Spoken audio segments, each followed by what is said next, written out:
第267章较量。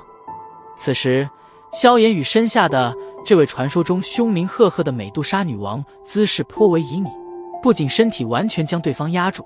而且手指竟然还伸在那红润的小嘴之中。萧炎眼睛呆呆地望着那近在咫尺的脸颊，这张堪称妖艳的容颜，犹如是上天杰作一般，即使是这般明眸含煞，却依然是有着一股难以掩饰的妖娆魅力。这个女人几乎是每个男人心中的尤物。虽然身下的柔软娇躯给予了萧炎无与伦比的快感，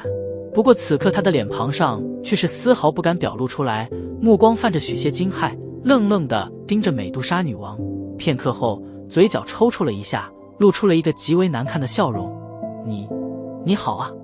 说着话间，萧炎那伸在美杜莎女王嘴中的手指却是不由自主地轻轻伸展了一下，